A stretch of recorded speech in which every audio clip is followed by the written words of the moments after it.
Hello, friends. Welcome back to the podcast. My name is Jan, and I am a brand and website strategist. And I absolutely love sharing the things that I'm learning on a daily basis with you on this podcast. So I need to ask a question.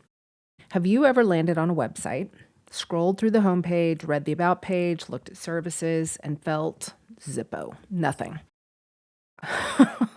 Not turned off, but not impressed. The copy was fine, it was professional, it was probably even confident in most cases. But you couldn't have told me 5 minutes later what made that business different or whether the person behind it was somebody that you actually wanted to work with, because the words gave you really nothing to hold on to. That's becoming more and more common in the age of AI. And that's what I want you to sit with today. If you've felt that scrolling someone else's site, or quite frankly, in their emails or any other content that's put out there, there's a real chance that somebody has felt it scrolling your content. And that's what we're going to talk about today. All right, stay with me here. I think I'm going to be able to make this connection, but I'm going to reference a TV show for a second. If you've ever watched Grey's Anatomy, which, bless it, is somehow still on the air after 22 seasons. Y'all, that's impressive. Meredith Grey, the lead, she has survived more near-death experiences than I can count, and that show just keeps going. If you haven't watched it, first of all, I respect your time management. Second, there's a phrase that runs through the whole series periodically. It's, "You are my person." It was very, very evident in the beginning of the show when Meredith and her best friend Christina used to say it all the time. It means, out of everybody, you're the one I'd call. You're the one who gets it. You're the one who gets me. And here's why that phrase came to mind when I was preparing for this episode, because it matters for your business. When somebody visits your website, that's what they're trying to figure out. Not just, can this person do what I need? They're asking something deeper. Is this my person? Is this somebody who understands my situation? Like, really understands it, not just the surface version. Is this somebody I actually want to work with? Does something about how they talk or how they think or how they show up in the world feel like it was made for me? That's the question that they're asking, and it's happening really fast. Like, I think for sure within 30 seconds, but there's some data that says it happens within 5 seconds. I believe that that is true for me. Like, I can land on a site and know if I want to continue. That happens almost instantaneously. And most websites, quite frankly, never get that question answered, because most websites are so busy listing qualifications and outcomes and who they help, they forget just to be a person, like the someone that they were created to be. And the rise of AI is making it even harder. AI tools have made it incredibly easy to generate content. We all know it. We see it everywhere. And it's getting easier and easier to spot, right? Website copy, emails, social posts, blog articles, all of it. It's happening fast and furiously. I'll be honest with you. I use AI in my workflow. A lot of us do. But here's the problem that we're not talking about enough, in my opinion. Most AI output draws from the same massive pool of existing content. Follow me here, right? This is how my brain spins when I think about it. If AI is drawing from the existing pool of content, and the existing pool of content is being mostly put out by AI, it produces the middle, the average, the version of your industry that already exists everywhere.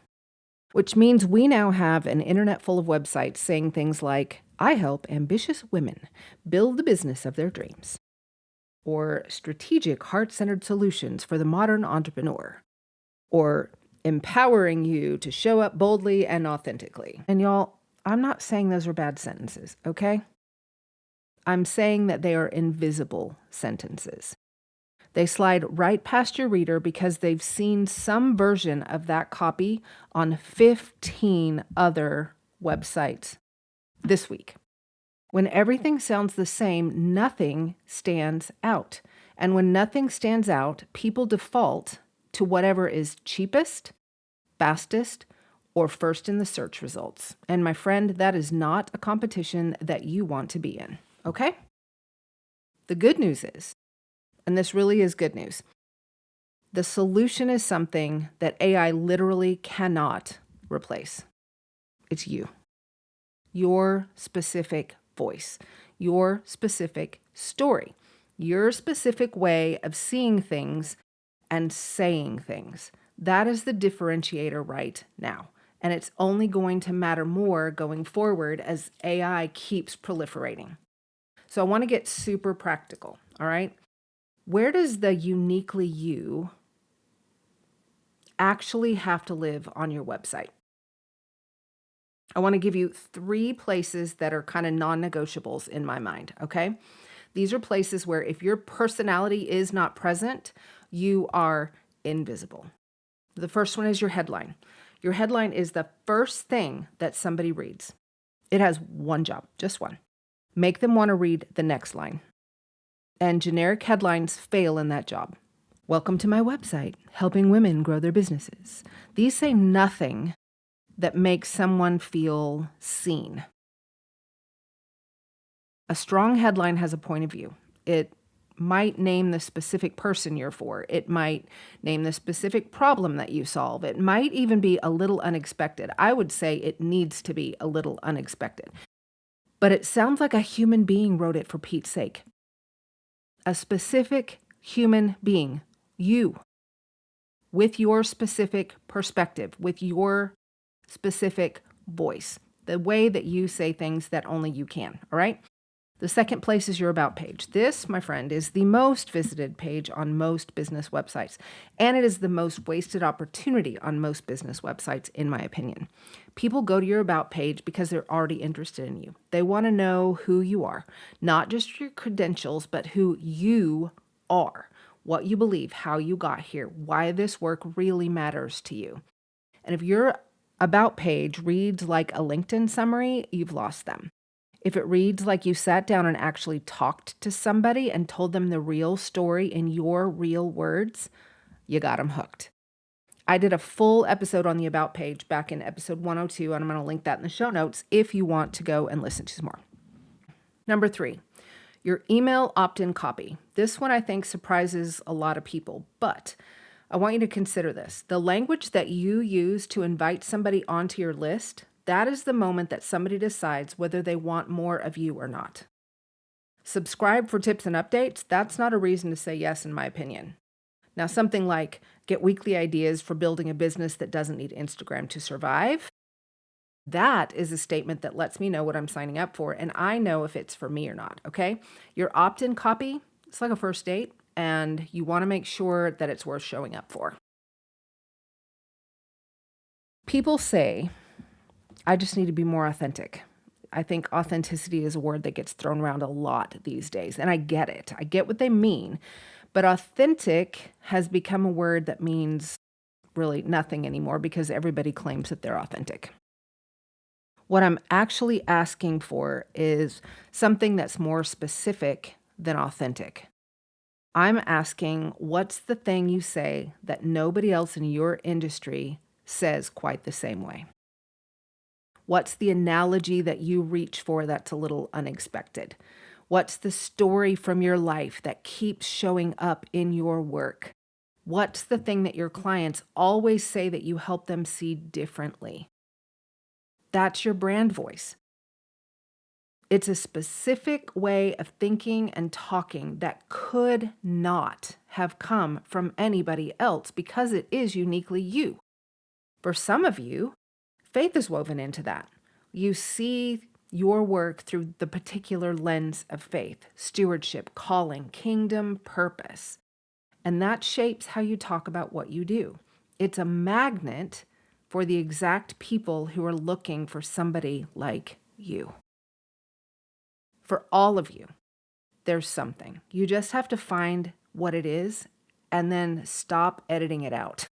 Stop letting AI dull it down. So I was on a webinar yesterday that was put on by the website template company that I absolutely love, the Tonic Site Shop. I'm going to link them in the show notes if you're interested. It was so good that I actually gave them 1 hour and 48 minutes of my time.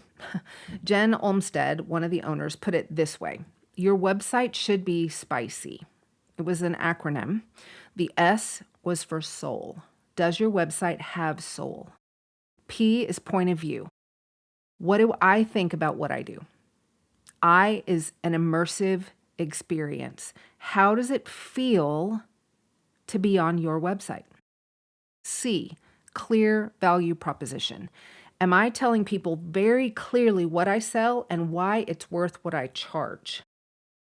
And then the Y is you. Who is behind it? Is it the real you or a dulled down, bland version of you? Your website, your email list, these are places that people come to on purpose. They choose to show up.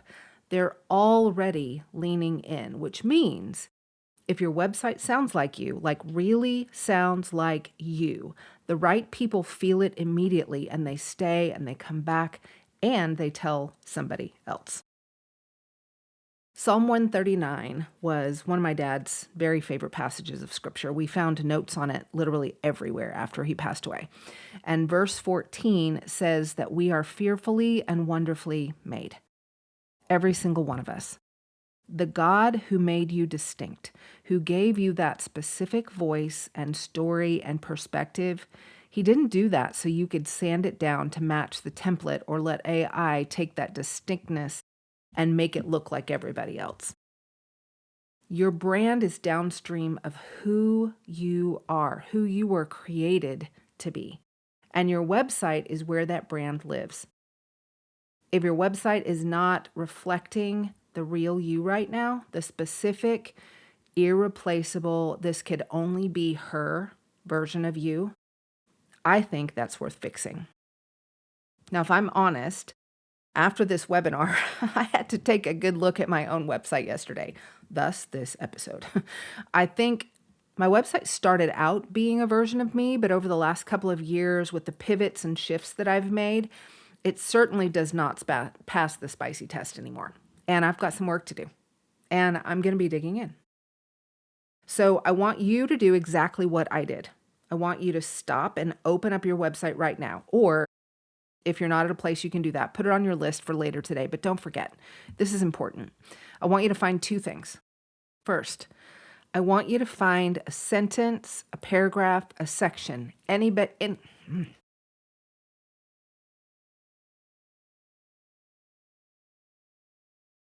First, I want you to look at your site and find a sentence, a paragraph, a section. It can be anywhere on your site, all right? But it needs to sound unmistakably like you. Something where if somebody who knew you really well read it, they'd say, yep, that's her. Write it down. That is your anchor. That's what you protect and what you build from. And then the second thing I want you to look for is something that could have been written by anybody. Sounds very AI generated. It's a line that's fine, but it's generic. A section that might be professional, but it's personality free. Something that if you swapped your name out would fit on any competitor's website just as easily. That second thing, that's the starting point for the next round of edits. You don't have to overhaul everything today, okay? It can be a slow roll. Just find those two things and then start incremental changes that can help your site be uniquely you. And if you want help with the rest, y'all know where to find me. AI, I think, is a blessing and a curse. It's a blessing because it's allowing us to do our work easier, more simply, more automated, which should, in theory, give us more time to do the things that we are uniquely qualified to do. The problem is we're not using it that way. We're not thinking it through well. We're using it to create, crappy content. And the internet is filling up faster than ever with that content that is just sounding like everybody else. In this environment, the most powerful thing that you can do is be specifically and unmistakably yourself. Your website is the place where somebody who has been looking for their person finally finds out if it's you. Make sure that they can tell when they hit your site. Make sure they know whether you're their person or not. And give them a reason to link arms with you going forward. Thanks for being here. We'll see you next week.